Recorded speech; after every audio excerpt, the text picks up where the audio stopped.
Your profit margins are too low, and I can see at least 3 areas for immediate cost cutting, the man in the expensive suit declared, tapping his tablet screen. Starting with employee compensation. I sat across the desk, stunned into silence as Brian Hayes, the new regional manager from Brightpaw Veterinary Partners, explained how my career of 14 years at Oakwood Animal Clinic was now worth exactly 60% of my current salary. Nothing personal, Dr. Langdon. Just business, he said with a practiced smile. We need to align your compensation with industry standards. My name is Jessica Langdon. I'm 41 years old and have dedicated my entire professional life to the animals of Lexington, Kentucky. What started as a job at a small family-owned veterinary practice straight out of vet school had grown into something I poured my heart and soul into. I was the one who'd helped the clinic grow from a 2-room operation to the trusted community fixture it had become.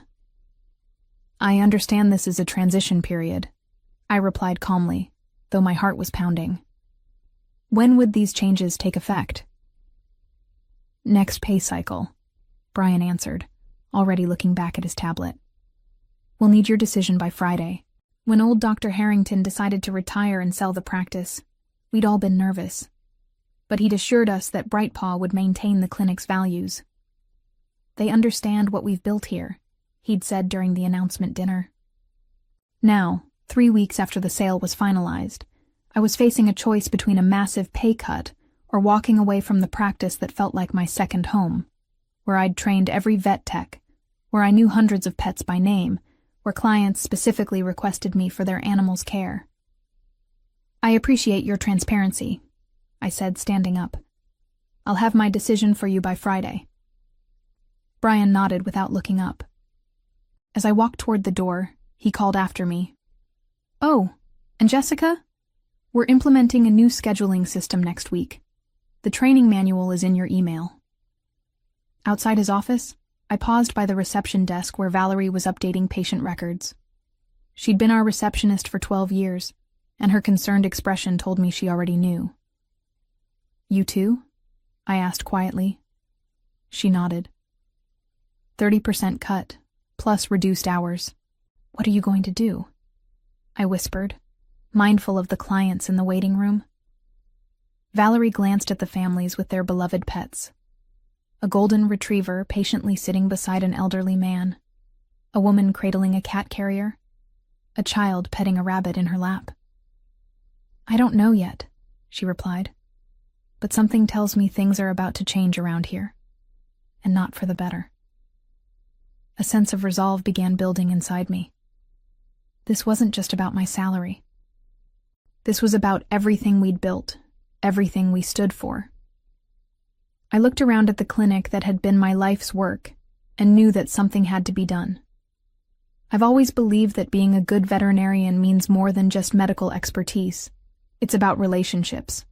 With animals, yes, but equally with their humans. Over 14 years, I'd vaccinated puppies and later helped those same dogs cross the Rainbow Bridge. I'd sent handwritten sympathy cards after difficult losses and celebrated miraculous recoveries. My cell phone number was saved in countless family contacts as Dr. Jessica for emergency consultations. My apartment walls were covered with thank you cards and photos of pets I'd treated. The refrigerator displayed drawings from children whose animals I'd saved. These weren't just clients. They were connections that ran deep. You've worked with Brightpaw before, right? I asked Thomas, our newest veterinarian, during lunch the following day.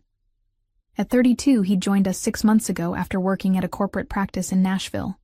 He nodded grimly. 3 years. It always starts the same. Cost cutting, then efficiency improvements, then pressure to upsell services. And the care quality? I asked, though I already suspected the answer. Everything becomes about numbers, he replied. How many patients you see per hour, how many additional services you sell, how much revenue you generate. He pushed his salad around. That's why I left. Got tired of being told to recommend unnecessary dental procedures to meet monthly targets. Later that afternoon, between appointments, I called Dr. Harrington. After 30 years of practice, He'd retired to a cabin by the lake, where he spent his days fishing and writing the veterinary memoir he'd always talked about. "I had no idea, Jessica," he said, his voice heavy with regret. "Their representatives assured me they valued the practice's culture. I would never have sold if I'd known." "It's not your fault," I assured him. "You deserved your retirement. I need to make a decision." "What are you thinking?" he asked. I hesitated. The idea had been forming in my mind, but saying it aloud would make it real. "I'm considering opening my own practice." The silence on the line lasted only a moment. "You should," he finally said. "You've got the experience, the client relationships, and Lexington could use a clinic that still puts care above corporate margins." After we hung up, I sat in my office, looking at the degrees and certifications on the wall. My mind drifted to conversations with clients over the years, many of whom had expressed how grateful they were that we weren't one of those assembly line vet clinics. My thoughts were interrupted by a knock. It was Maggie, our head technician for the past 8 years. "Sorry to bother you, Dr. Langdon, but Mrs. Peterson is here with Baxter. She specifically asked for you, even though she's technically scheduled with Dr. Morris today." "Tell her I'll be right there," I said, standing up. As I prepared to examine the 10-year-old beagle I'd been treating since he was a puppy, I realized what I needed to do. The decision wasn't just about my salary anymore. It was about preserving something that mattered. Friday morning arrived with a clarity I hadn't felt in weeks. I had spent my evenings researching commercial real estate, equipment costs, and small business loans. I'd called 3 former colleagues who had successfully established their own practices. The more I explored the possibility, the more right it felt. I knocked on Brian's door at precisely 9 o'clock. "Come in," he called, his voice distracted. I entered to find him video conferencing with someone, his back half turned to the door. "I'll call you back," he told the screen before swiveling to face me. "Jessica, good. Have you made your decision?" "I have," I replied, handing him an envelope. "This is my 2 weeks' notice." His professional mask slipped for just a moment, revealing genuine surprise. "You're quitting? Over a standard market adjustment?" "I'm pursuing a new opportunity," I corrected him.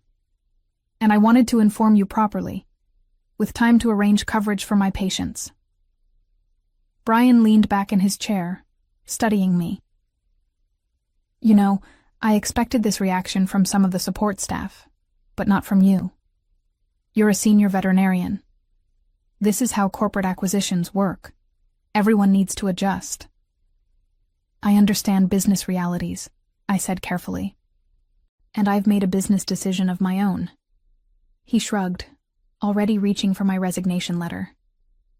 "We'll have HR prepare your exit paperwork. I assume you'll be joining another practice?" "Something like that," I answered vaguely.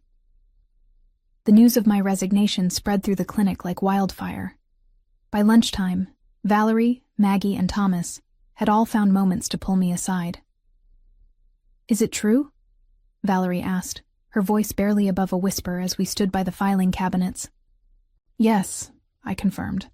"My last day is 2 weeks from today." "What will you do?" she pressed. I hesitated before deciding to trust her with the truth. "I'm opening my own practice. I've been looking at a space over on Maple Avenue." Her eyes widened. "Really? That's..." She glanced around and lowered her voice further. "That's amazing, Jessica." Throughout the day, similar conversations followed. Thomas expressed interest immediately. "Keep me posted," he said meaningfully during a brief moment between patients. That evening, I sat at my kitchen table with a legal pad, making lists and plans. My phone buzzed with a text from Maggie. "Whatever you're planning, count me in." It wasn't until my 3rd cup of tea that the severity of what happened earlier hit me. As I was leaving for the day, Mrs. Davidson had stopped me in the parking lot. Her Maine Coon, Oliver, had been my patient since she adopted him 6 years ago. "I overheard one of the techs saying you're leaving," she said, genuine distress in her voice. "Is it true?" When I confirmed it, her response was immediate. "Where are you going? Because Oliver and I will follow you there." That simple declaration of loyalty made me realize something I hadn't fully appreciated before. I wasn't just a veterinarian to these people and their pets. I was their veterinarian. And that bond meant something. Something Brightpaw had severely undervalued. Staring at my notes, I felt a renewed sense of purpose. This wasn't just about refusing an unfair pay cut anymore. This was about creating something better, a practice that would honor the trust these families had placed in me.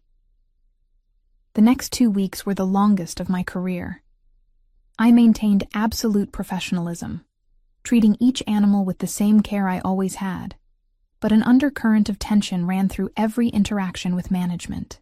Brian had taken to hovering during my appointments, clipboard in hand, making notes about efficiency opportunities. He scheduled an exit interview for my final day and emailed daily reminders about my continuing obligation to non-solicitation of clients and employees, a clause that, upon review with a lawyer friend, turned out to be largely unenforceable in Kentucky. What Brian didn't know was that I'd already signed a lease on a storefront just 7 minutes across town. The space had previously been a pediatrician's office, meaning much of the necessary infrastructure was already in place.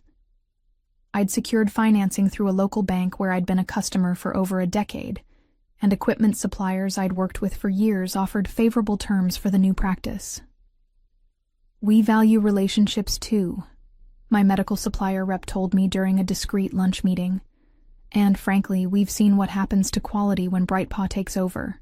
We're happy to support independent practices." In the clinic, I maintained a careful silence about my plans, but word was spreading regardless. Clients would ask pointed questions during appointments. "So, where exactly will your new practice be located?" Mrs. Thompson asked while I examined her terrier's ear infection. "I haven't finalized anything yet," I replied carefully, aware of the microphone on the computer system that had been installed the previous week as part of Brightpaw's quality assurance program. She lowered her voice. "Well, when you do, please let me know. Max won't see anyone else." These conversations happened daily, and each one strengthened my resolve. I wasn't just making a career move. I was preserving a standard of care that mattered to the community. On Wednesday of my final week, Brian called me into his office again. His demeanor had changed, the corporate confidence replaced by barely concealed irritation. "Several clients have been asking about your future plans," he said without preamble. "I need to remind you of your contractual obligations." "I'm aware of my obligations," I replied calmly. "And I've been clear with everyone that I don't have concrete plans to announce." He tapped his pen against the desk. "We've invested considerably in acquiring this practice, Dr. Langdon. Brightpaw won't look kindly on any attempts to undermine that investment."